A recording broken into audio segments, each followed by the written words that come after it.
Good morning, selamat pagi, bon dia, for my old friends that be here. So, my name is Zavoni Vera. Thank you for Mbak Ernie that introducing me. So, I'm Zavoni Vera. I'm as a journalist and editor in Neon Media Online, the one of the old media that founded during Indonesian occupation that we call underground media. The one of the member of the Media Online is our ombudsman, Maung Rigo. So now it's become media platform online because we want to change the mindset of, to promote or to contribute about the human rights issue and education in our country. So we are now in Media Online, but Media Online is the one of the historicals to contribute for our struggle of independence in Timor-Leste. So thank you for opportunity. So my topic is about the role of media and citizen journalism how to contribute to the election integrity in Timor-Leste. But first, I would like to introduce what is AJTL. So AJTL is Asociação Jornalista Timor Leste. It means Timor-Leste Journalist Association that was founded on December 22 in 1999. So after we got the referendum. So the principle of AJTL is to promote freedom of the press and freedom of expression, which is I'm the one approach because our Constitution of Republic Democratic of Timor-Leste in Article 40 and 41 about the freedom of the press and freedom of access to information is part of attempts contributed by the AJTL.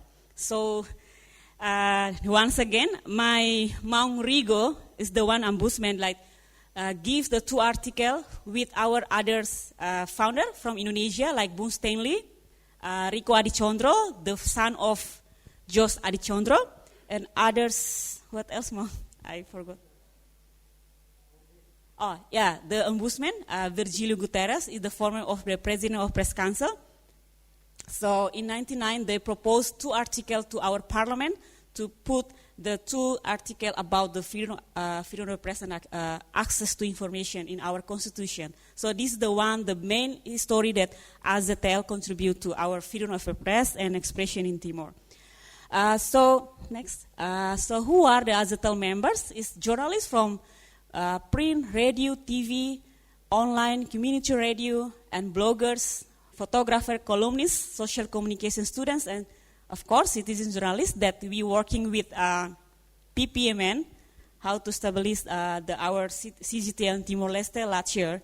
And we have more than 300 members, comes from the students, the blogger, columnists, photographers, and community around Timor-Leste.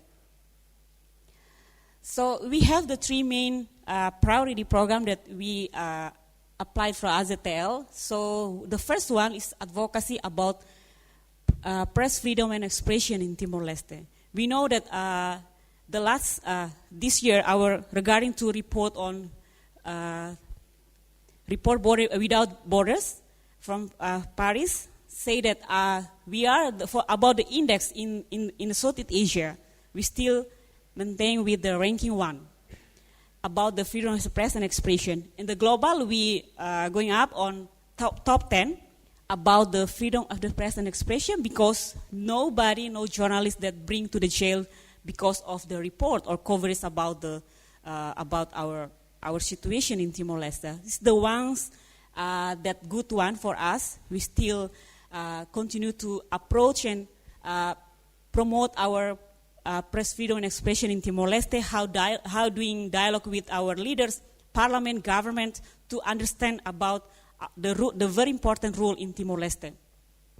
And the second one is capacity building. So we organize the training. We collaborate with AJI, Aliansi Jurnalis Independent, and SIPA in Thailand, IFG, PPMN, to provide the lot of training about the gender sensitive reporting is the one of our main focus, that how we can enhance the capacity of journalists to understand more how to doing reporting on gender sensitive issues, human rights, peace journalism, and physical and digital safety is the one very important thing that we do, and how do we report in election.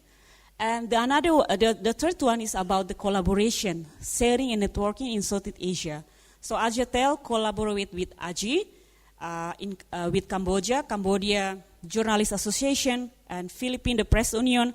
In Malaysia is Gerakan Media Merdeka, the another one I forgot the name.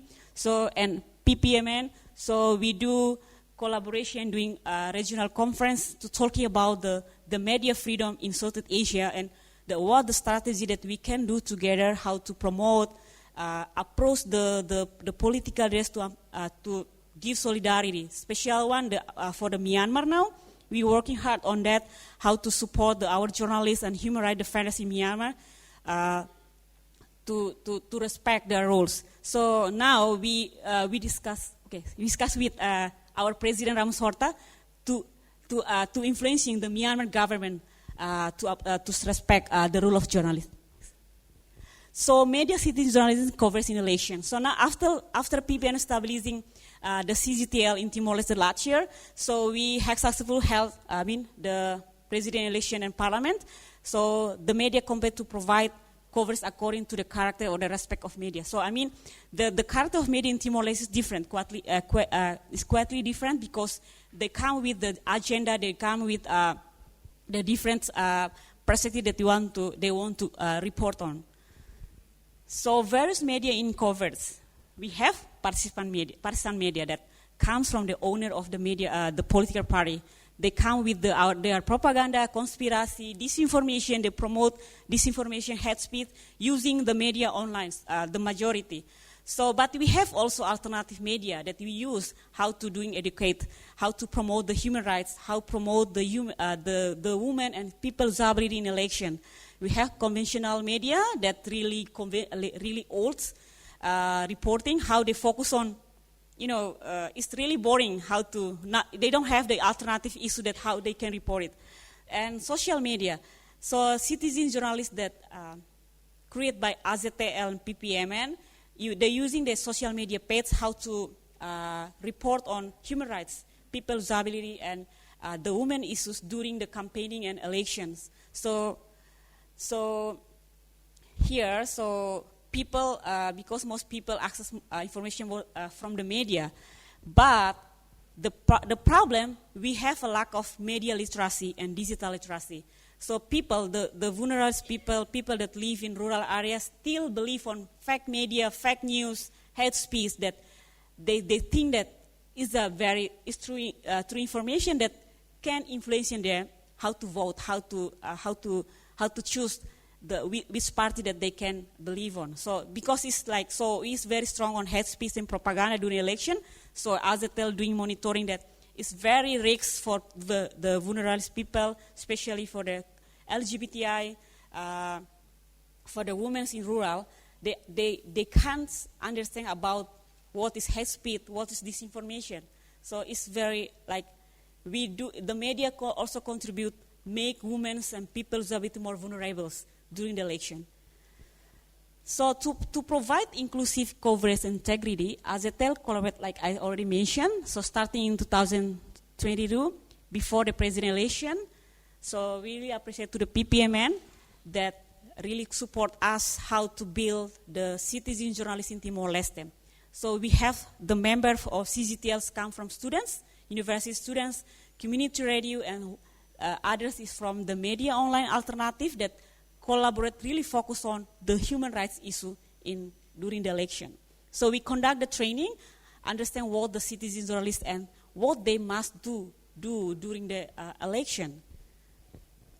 So AZTL focus more on how to promote the inclusive election, the rights of people with disability and women. So I want to share, I hope our President National Election here, so the 12 article that the wrote by the 12 citizen journalists is become the public discussion in social media, how they give priority to the people's ability to on election, on campaign. So in parliament and government start to discuss about the burial the RAM, the accessibility in voting center, is the one of contribute from CGTL because they interview the government, interview the national election to talking about the accessibility for the people that can't vote. They can't access the RAM or the Braille for them. So it is the one of advocating that contribute by CGTL in Timor-Leste. So we hear several articles written by public discussion and social media. A lot of information that's shared by people concerned on the civil society. About the people with disability and the women, how they can use this article to approach our parliament to have the law of election. How to our people that can see, they can also independently to vote, but in the end, our president's veto the article because it's political veto because during the campaign, so he reject the law. So this is the result of the CGTL, even that they have not really much about express on journalism, but they have successful to wrote the various issues that come from the people's disability and women. So we upload and we update in our media online. So 2 minutes more. So the part of propaganda is the challenges. Hate speech and disinformation is still dominant in digital space. Still some media that are mouthpieces for political party. Still lack of understanding of women issue, people's disability and human rights come from from the journalists. Still many of talking news, just talking about press conference, press release. They all focus that, but how they not understand how to identify the TOR, the angle or the issue that they have value for people that can read or can access how to doing advocate and human rights issue. Lack of gender sensitive reporting because maybe you come with the patriarchal system. So the government, the journalists not really have sensitive reporting on gender. So we still lack of news analysis. So during the election, we don't have the journalists much work on how doing analyzing on every issues that come from political party, women and people's disability. So done by CGTL, that is supported by PPMN. Like we do report focus on inclusive election and human rights. You produce 12 articles for 6 months about people's disability and women in election, and we done with the regional conference organized by AZTL. Sorry, I forgot to put PPM in there. PPM and CGTL and to discuss about the role of media and GSO in election. So we did in May. So we really, I was happy because Kak Santi, Kak Fico, and others come visit us, and we have successful to organize our regional conference because we invite like ombudsman, president, national election, and civil society to discuss, open discussion about the human rights issue in election. Thank you. So, obrigado and a luta continua.